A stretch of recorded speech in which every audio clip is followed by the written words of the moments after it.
I want to focus on Travis Bazzana, our second baseman from down under. That's right, he is an Aussie.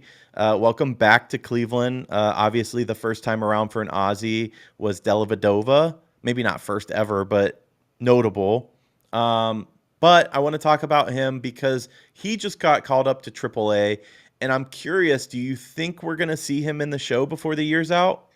Yeah, so this is a really interesting question, and I want to throw out the graphic for my boy real quick that the MILB posted when he moved from my favorite minor league team, the Rubber Ducks, to the Columbus Clippers.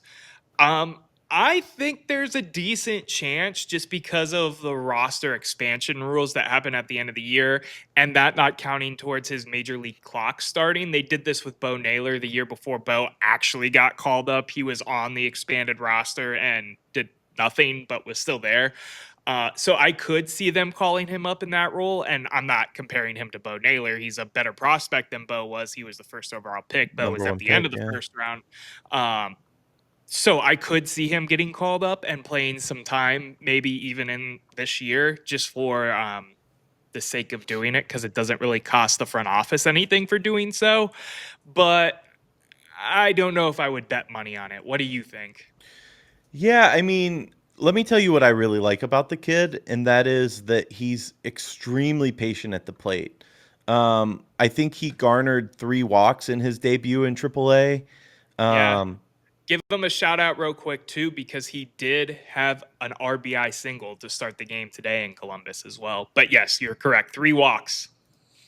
I think why not bring him up and see what he can do? I mean, Brian Rocchio uh, is the guy right now at second base. He's been Obviously, playing some good ball. Give him some credit, to be he's all fair. right. He's still batting like 219. I mean, why not throw in a guy? Listen, I like taking a cautious, measured approach. Let's see what he does in AAA for a little bit. But if he continues to be patient at the plate and develop those abilities, I don't see why we wouldn't try it. He was in Double A in 51 games. He was hitting 256 with 5 homers. Post injury, he was 265, 7 doubles, 1 home run. And I Good want to plate throw that in discipline. there too. The injury, the fact that he came back from the injury, hit the ground running, and got himself called up in such short time. Yeah. More applause to what some people were nervous about because some of the other prospects that were drafted after him are already in the show. He's been doing perfectly fine. He's been doing good. I'm really happy with his output so far. Yeah, I'll say I do think it's more likely we see him in 2026. But if he lights it up through September in Columbus, I'm not ruling it out. I think we Neither could am see him. Neither am I, and never doubt where we're at in the season too. Tonight was ugly, but the Guardians have been on fire as of late, so they could go out there, make some noise, maybe make a wild card, maybe catch up to the Tigers. I want to ask. I know we talk about it every week. How what's the heat check feeling like? Do you feel like we could catch the Tigers? Do you feel like we're gonna make a wild card spot? Yes and no. Through post All Star break, as we've gone on this run, if I'm not mistaken, we've been, if not the best bullpen in take out today, probably, but if not the best bullpen in baseball, close to it. But when we're bad, we're really bad. Dropping to the White Sox and now to the Marlins today, those are not good teams to drop games to, especially at an 11-4 run line. That happens in sports and that happens in baseball, especially. It's a long season. Give the Marlins some credit though; they have been hot like us. I just want to put that out there that it's we've had worse losses this season. Is all I'm saying. And we are looking good. I mean, we were at the game together yesterday. They look like a good team. Back-to-back home runs to start off the first inning, bottom of the first, with J Ram and then Manzardo, Yep, and yep. then J Ram to win it in the eighth, bottom of the eighth. They look like a good club. They have good pitching. Cade Smith coming out in that closer role is working, but they're not playing super good ball clubs right now. That's a benefit. I hope they continue, but yeah, I can see us pushing because Detroit has looked the opposite. They haven't looked that good. They've been tanking downwards, and that's why I feel like we can catch them still. And I feel good about our wild card chances despite the ugly loss today. So I'm feeling warm as ever about the Cleveland Guardians, especially with, to tie it back to the actual title topic, how good some of the prospects have been doing. CJ Kafis, who we talked about getting called up to the show last week, had his first home run. He's had some good hits. And now we have Bazzana in Columbus, just footsteps away from being an actual Cleveland Guardian. We just Things are trending the right way. the problem is the days are getting shorter. Yeah. Um, the Mariners are 67 and 53, Astros 68 and 53. So one of those two teams we would be competing with for a wild card, and we're still 6.5 games back from the Tigers. That's a good margin when there's not a lot of baseball left. Like the time is now. We can't be dropping games to the White Sox if we do want to catch them, No, catch the Tigers.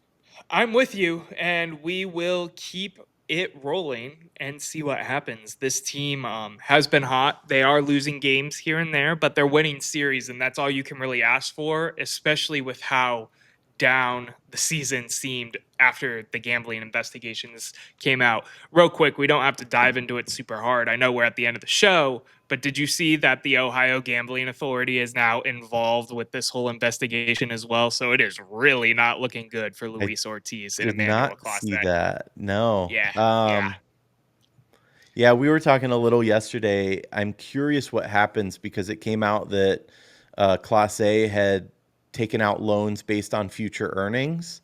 yeah. And obviously now he's facing all Not of this. and will It, not make those for future earnings. Correct. it begs so many questions. Like, was he in trouble for some reason? Financially, loan sharks, was he trying to dig himself out of a hole? Like, there's so many things that I'm so curious about. I will say, where's Shohei's interpreter when you need him, though? Because the more I think about that, Otani was betting, right? Like, I have Yeah, no doubt in my mind that he was betting and that guy took the fall for him. yeah. I mean, we talked about that before on the show as well. That I think that Otani got the out, and it's gonna potentially generate a bigger problem for Major League Baseball. But we'll see in due time how this all plays out. Obviously, I'd rather Emmanuel Clase be on our team, and for that matter, Luis Ortiz too, because he was having a solid season by all means.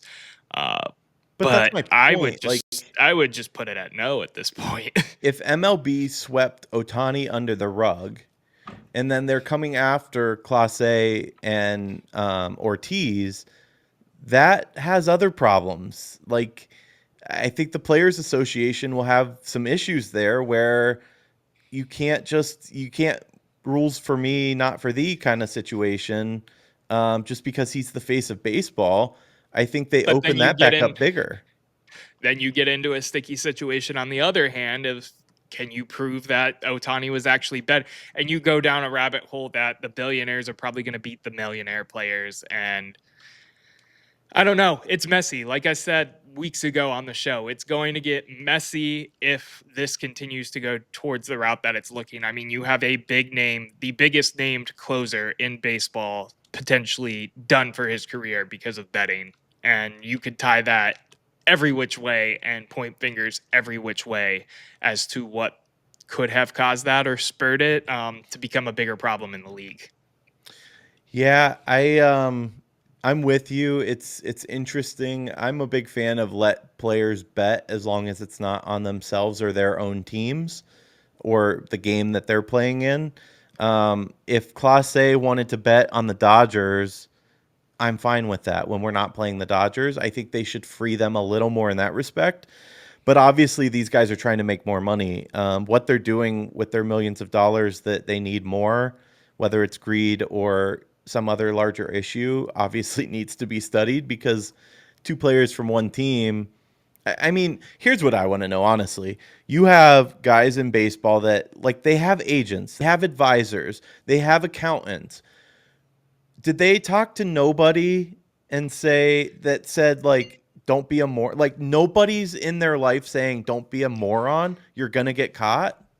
Yeah, but have you ever been told not to do something and you still do it in your life? I'm just playing devil's advocate when I say that. I agree with you though, E. It's it's a slippery slope. It's a sticky situation. You know what I mean? And you would It's a think that people would fuzzy think better. Mudwick, Yeah, right? whatever.